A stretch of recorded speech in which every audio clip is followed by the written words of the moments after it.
Hello dear students, welcome to my channel. In this video, I am going to define the concept of relation. But relation का definition तभी अच्छे से clear हो पाएगा जब आपको सेट थ्योरी का बेसिक कॉन्सेप्ट क्लियर होगा और साथ ही साथ कार्टेशियन प्रोडक्ट का कॉन्सेप्ट अच्छे से क्लियर होगा।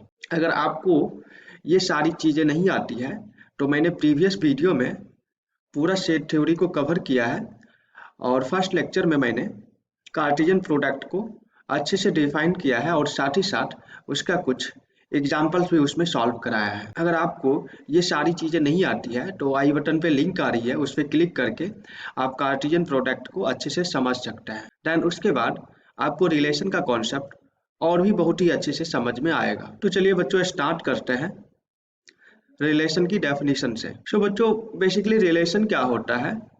किसी दो नॉन एम्प्टी सेट की कार्टेशियन प्रोडक्ट का एक सबसेट होता है। आइए एग्जाम्पल की हेल्प से समझने की कोशिश करते हैं। मान लीजिए आपके पास दो non empty set x and y है। x के पास 2 एलिमेंट है 7 एंड 8 एंड y के पास 3 एलिमेंट है 5 4 2। अगर आप इसकी Cartesian product x cross y calculate करें तो ये कुछ ऐसा आएगा और यहाँ से ये आ जाएगा 7 5 7 4 7 2 8 5 8 4 एंड 8 2।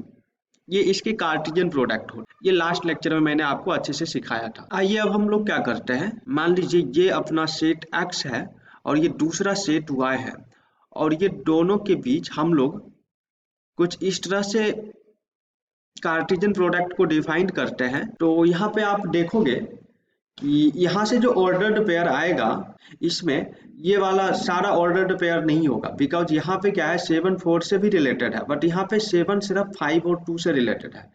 ठीक उसी प्रकार 8 यहाँ पे ओनली 4 एंड 2 से रिलेटेड है बट जबकि इस केस में 8 5 से भी रिलेटेड था। तो यहाँ से जो ऑर्डर्ड पेयर आएगा ये ऐसा कुछ आएगा, ये हो जाएगा 7 5 7 4 8 5 एंड 8 2। तो आप देख सकते हैं कि इसमें जितना ऑर्डर्ड पेयर है यहाँ पे वो सारे ऑर्डर्ड पेयर प्रेजेंट नहीं है। मतलब ये वाला जो सेट है यदि हम लोग इसको R नाम दे, ये जो R है, R क्या है? इस कार्टेशियन प्रोडक्ट का एक सबसेट है। आप देख सकते हो R के पास जितने भी ऑर्डर्ड पेयर है वो सारे ऑर्डर्ड पेयर यहाँ पे प्रेजेंट है। मतलब हमारा जो ये R होगा ये क्या होगा? इसका एक सबसेट होगा। और रिलेशन की डेफिनेशन क्या बता रही? वैसा सेट जो कार्टेशियन प्रोडक्ट का एक सबसेट है उसको हम लोग रिलेशन बोलेंगे। तो आप देख सकते हैं कि ये वाला जो हमारा सेट R है इस कार्टेशियन प्रोडक्ट का एक सबसेट है, इसलिए इसको हम लोग रिलेशन बोल सकते हैं। तो बच्चों यहाँ पे आप देख सकते हो कि ये जो हमारा सेट R है ये इस Cartesian product x cross y का एक सबसेट है, इसलिए हमारा ये सेट R एक रिलेशन है। ठीक इसी प्रकार आप लोग इस एग्जाम्पल की हेल्प से भी समझ सकते हो। मान लीजिए हमारा वही दो non empty set x and y कुछ इस तरह से डिफाइंड होगा। तो देखो बच्चों यहाँ से हमारा ऑर्डर्ड पेयर क्या आ जाएगा 7 5 7 4 और देखो बच्चों 8 सिर्फ 4 और 2 से रिलेटेड है तो हमारा दूसरा ऑर्डर्ड पेयर क्या हो जाएगा 8 4 एंड 8 2। और इसको भी यदि हम लोग R नाम दे तो ये R क्या होगा? ये R इस Cartesian product x cross y का एक सबसेट होगा, क्योंकि इस R में जितने भी ऑर्डर्ड पेयर है वो सारे ऑर्डर्ड पेयर यहाँ पे प्रेजेंट है, तो इसलिए ये R भी एक रिलेशन होगा। आई होप आपको रिलेशन की बेसिक मीनिंग क्लियर हो गया होगा। बट यहाँ पे कुछ और भी इम्पोर्टेंट चीज को डिस्कस करते हैं। जैसे मान लीजिए यहाँ से हम लोग बोल सकते हैं कि फाई जो होगा, मान लीजिए R इज इक्वल टू यदि हम लोग फाई कंसीडर करते हैं तो ये फाई भी इसका एक सबसेट होगा R x क्रॉस y का, तो इसलिए फाई भी एक रिलेशन होगा। बट इस रिलेशन को हम लोग स्पेशल नाम दे देते हैं, इसको हम लोग एम्प्टी रिलेशन बोलते हैं या फिर वाइड रिलेशन। और दूसरा पॉसिबिलिटी ये है कि मान लीजिए R कोई एक ऐसा भी सेट होगा जिसमें इसका जितना भी ऑर्डर्ड पेयर है, ऑर्डर्ड पेयर का सारे एलिमेंट यहाँ पे प्रेजेंट हो कुछ इस तरह से x क्रॉस y। तो इस केस में क्या होगा बच्चों? इस केस में ये हमारा यूनिवर्सल रिलेशन कहलाएगा, क्योंकि हर एक सेट खुद का एक सबसेट होता है, तो ये कार्टेशियन प्रोडक्ट भी खुद का एक सबसेट होगा। और रिलेशन का डेफिनेशन क्या है कि कोई भी non empty set, even empty set, अगर कार्टेशियन प्रोडक्ट का सबसेट है तो वो रिलेशन कहलाएगा। तो ये कार्टेशियन प्रोडक्ट भी अपने आप में एक बहुत बड़ा रिलेशन है, जिसको हम लोग नाम देते हैं यूनिवर्सल रिलेशन। बच्चों, ये टाइप्स ऑफ रिलेशन का कॉन्सेप्ट है जिसकी चर्चा 12th में हम लोग डिटेल में करेंगे, बट यहाँ पे इतना चीज आपको आना चाहिए कि रिलेशन का बेसिकली मीनिंग क्या है, इसलिए मैं ये सारी चीज़ों को यहाँ पे डिस्कस कर रहा हूँ। मैं आशा करता हूँ कि आपको ये चीज़ बहुत ही अच्छे से समझ में आया होगा। सो रिलेशन कुछ भी नहीं होता है, किसी भी दो नॉन एम्प्टी सेट की आप कार्टेशियन प्रोडक्ट ले ले और उस कार्टेशियन प्रोडक्ट कुछ एलिमेंट को ले ले, वही रिलेशन होगा। बिकॉज कार्टेशियन प्रोडक्ट का जो भी आप एलिमेंट लोगे वो एलिमेंट उस कार्टेशियन प्रोडक्ट का एक सबसेट भी होगा, तो वही सबसेट को हम लोग रिलेशन बोलते हैं। इवन कार्टेशियन प्रोडक्ट भी अपने आप में एक रिलेशन है, बट इसको हम लोग यूनिवर्सल रिलेशन का नाम देते हैं। और ये कुछ एग्जांपल्स है जिसकी हेल्प से मैंने आपको समझाया कि रिलेशंस क्या होता है। आइए अब हम लोग बात करते हैं रियल लाइफ एग्जांपल्स की। मान लीजिए आपके पास दो नॉन एम्प्टी सेट है। एक सेट ए है जिसमें ये 4 बॉयज है, मोहन, सोहन, डेविड एंड करीम, और दूसरा सेट बी है जिसमें ये 3 गर्ल्स है, रीटा, मेरी एंड फातिमा। और यहाँ पे ये बोला जा रहा है Rita has 2 brothers, Mohan and Sohan, and Mary has 1 brother, David, and Fatima has 1 brother, Karim. तो बेसिकली ये भी एक टाइप का रिलेशन ही है, आप समझ ही सकते हो। ये रियल लाइफ रिलेशन है, बट मैथमेटिकली आपको कुछ इस तरह से समझ सकते हो। मान लीजिए ये सेट ए है जिसमें ये सारे लोग हैं, मोहन, सोहन, डेविड एंड करीम, और ये सेट बी है जिसमें ये 3 गर्ल्स हैं, रीटा, मेरी एंड फातिमा। देखो बच्चों, यदि हम लोग इसकी टोटल ऑर्डर्ड पेयर की बात करें तो सेट ए के पास 4 एलिमेंट है और सेट बी के पास 3 एलिमेंट है। तो cardinality of A cross B क्या हो जाएगा, 4 into 3। लास्ट लेक्चर में मैंने ये कॉन्सेप्ट डिस्कस किया था, तो ये 12 हो जाएगा। तो यहाँ पे टोटल 12 ऑर्डर्ड पेयर पॉसिबल है, बट हमें क्वेश्चंस में जो बोला जा रहा है उसके अकॉर्डिंग यदि हम लोग सोचे तो क्या बोला जा रहा है, मोहन एंड सोहन रीटा का ब्रदर्स है, तो ये इससे रिलेटेड है और ये भी इसी से रिलेटेड है। दूसरा क्या है, डेविड मेरी का भाई है, तो ये इससे रिलेटेड हो जाएगा। और करीम फातिमा की भाई है, तो ये इससे रिलेटेड होगा। तो यहाँ से हम लोग के पास टोटल कितना ऑर्डर्ड पेयर मिल रहा है, यहाँ से कुछ ऐसा मिल रहा है, मोहन, रीटा, सोहन, रीटा, डेविड, मैरी, करीम, फातिमा। तो यहाँ से हमें टोटल 4 ऑर्डर्ड पेयर मिल रहे हैं, बट इसका बाकी और भी 8 ऑर्डर्ड पेयर पॉसिबल है। बट यहाँ पे ऐसा इसलिए नहीं हो पाया कि जरूरी नहीं कि हर एक मेंबर एक दूसरे का भाई बहन ही हो, कुछ और भी रिलेशन डिफाइंड हो सकता है। आप लोग रियल लाइफ से कनेक्ट करके इसे और भी अच्छी तरह से समझ सकते हो। तो यहाँ पे in terms of brother and sister we can define only 4 ordered pairs, and all these 4 ordered pairs are subset of these 12 ordered pairs. So we can say that this is the relation। ये mathematical meaning हो गया, और आप real life से connect करके देख ही रहे हो कि ये लोग आपस में भाई बहन है, तो ये तो रिलेशन है ही। तो मैथमेटिकल मीनिंग और फिर रियल लाइफ में जो मतलब होता है दोनों सेम ही होता है रिलेशंस का। मैं आशा करता हूँ कि ये दोनों एग्जाम्पल की हेल्प से आप लोग रिलेशन को आप बहुत ही अच्छी तरह से समझ चुके होंगे। जो भी आपकी स्टेटस है आप हमें कमेंट बॉक्स में बताइएगा अब तक आपको कैसा लगा है ये वाली वीडियो। और अगर आप लोग ये समझ गए हैं तो आइए हम लोग कुछ प्रॉब्लम्स को सॉल्व करते हैं। सो हमारा फर्स्ट क्वेश्चन ये है, let A is the set of first 6 natural number then define a relation R from A to A by using this relation. और फिर इसको एरो डायग्राम की हेल्प से रिप्रेजेंट करना है। तो देखो यहाँ पे हमें ऑलरेडी रिलेशन डिफाइन करके दिया गया है, मतलब हमें जो ये सेट ए दिया हुआ है यहाँ पे ये भी क्लियरली बोला जा रहा है कि ए टू ए में रिलेशन डिफाइंड है, और ये आर जो होगा ये किसका सबसेट हो, ए क्रॉस ए का। और ये आर का वैल्यू क्या दिया हुआ है, R is equal to x y such that y is equal to x plus 1। इसका मतलब क्या हो गया, जब आप x इज इक्वल टू 1 लोगे तो y का मान क्या होगा, x प्लस 1, तो ये 2 हो जाएगा। वहीं पे जब आप x इज इक्वल टू 2 लोगे तो देखो ये क्या हो जाएगा, 2 प्लस 1 मीन्स y हमारा 3 हो जाएगा। इसी प्रकार जब आप x का मान 6 लोगे तो y क्या हो जाएगा, y इससे एक ज़्यादा हो जाएगा, 7 हो जाएगा। और इसको वेन डायग्राम में रिप्रेजेंट करना है तो ये कुछ ऐसा हो जाए। मान लीजिए ये x है और ये x प्लस 1 है, तो यहाँ से हमें ये कुछ मिलेगा 1 2 3 4 5 और 6, और x इज इक्वल टू 1 रखने पे ये 2 आएगा, तो 1 2 से रिलेटेड हो जाएगा, 2 रखने पे ये 3 आ जाएगा तो ये 3 से रिलेटेड होगा, 3 रखने पे 4 आएगा तो ये 4 से रिलेटेड होगा, और 4 रखने पे 5 आएगा तो ये 5 से रिलेटेड हो जाएगा, और जब हम लोग 5 रखेंगे तो ये 6 आ जाएगा तो ये 6 से रिलेटेड होगा, और जब 6 रखेंगे तो हमें 7 मिलेगा तो ये 7 से रिलेटेड होगा। तो बेसिकली यही इस क्वेश्चन में बोला जा रहा है। I hope you understand this solution very well. So now let's move on new concept, that is the concept of domain and range. So basically domain क्या होता है, अभी जो मैंने आपको रिलेशन डिफाइंड किया था, आप थोड़ा उस पर सोचिए। हमारा रिलेशन कुछ इस तरह से था, यहाँ पे हमारे पास कितना ऑर्डर्ड पेयर मिल रहा है, 7 5 7 4 और फिर 8 5 एंड 8 4, और ये सारे ऑर्डर्ड पेयर क्या है, ये सारे ordered pair Cartesian product x cross y का सबसेट है। मतलब हमें ये रिलेशंस दिया हुआ है, तो हम लोग को क्या डिफाइन करना है, डोमेन, रेंज एंड कोडोमेन।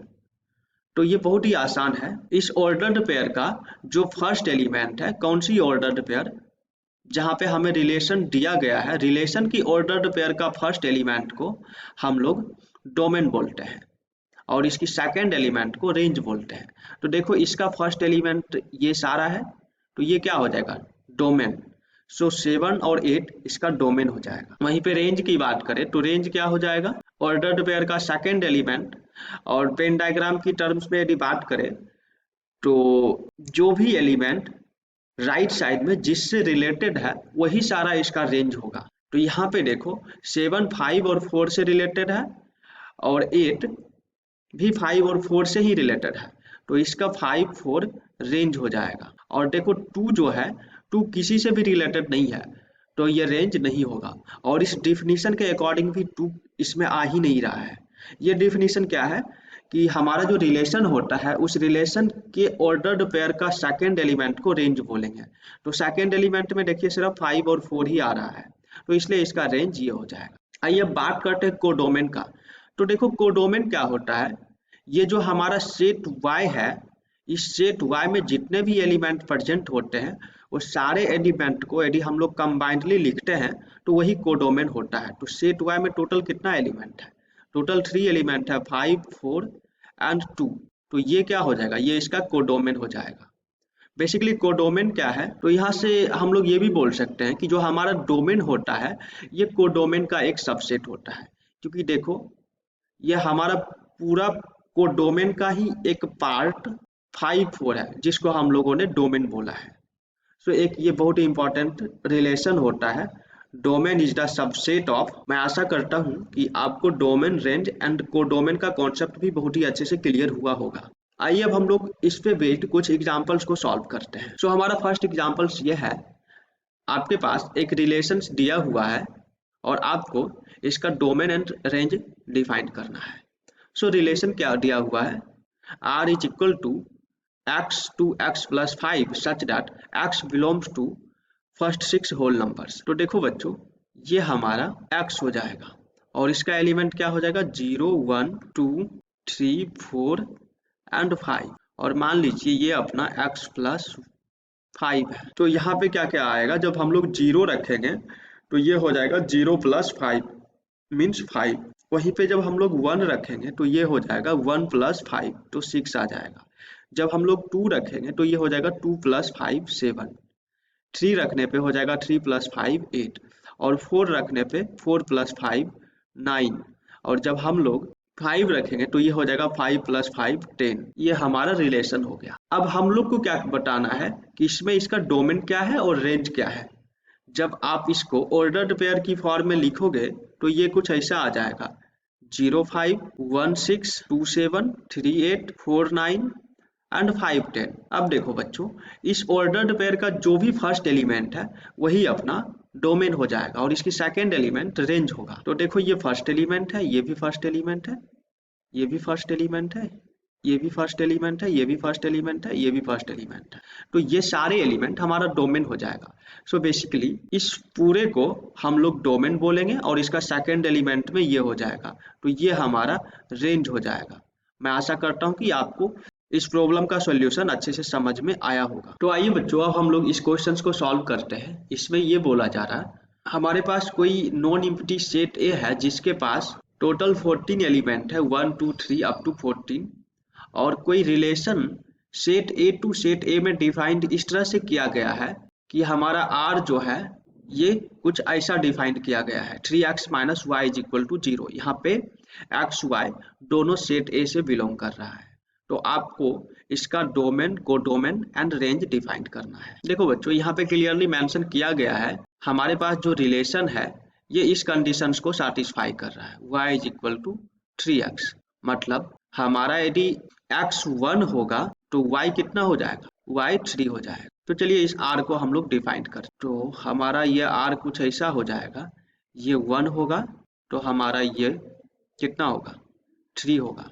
वहीं पे यदि ये 2 होता है तो ये हो जाएगा 6, ये 3 होता है तो ये कितना हो जाएगा 9, ये 4 होता है तो ये हो जाएगा 12, और ये जब 5 होगा तो ये कितना हो जाएगा 15 हो जाएगा। बट ए के पास टोटल 14 तक का ही एलिमेंट है, इसलिए 5 यहाँ पे नहीं होगा।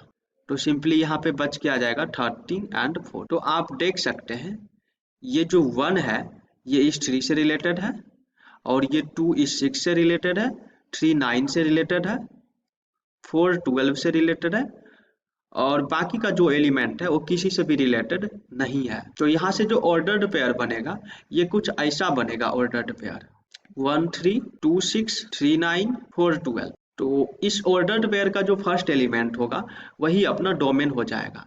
तो देखो ये सारे ऑर्डर्ड पेयर का फर्स्ट एलिमेंट है, तो यही हमारा यहाँ पे डोमेन है। और सेकेंड एलिमेंट क्या है, ये सारे एलिमेंट। सेकेंड एलिमेंट वो होता है जो ऑर्डर्ड पेयर में इसकी फर्स्ट एलिमेंट से रिलेटेड होता है।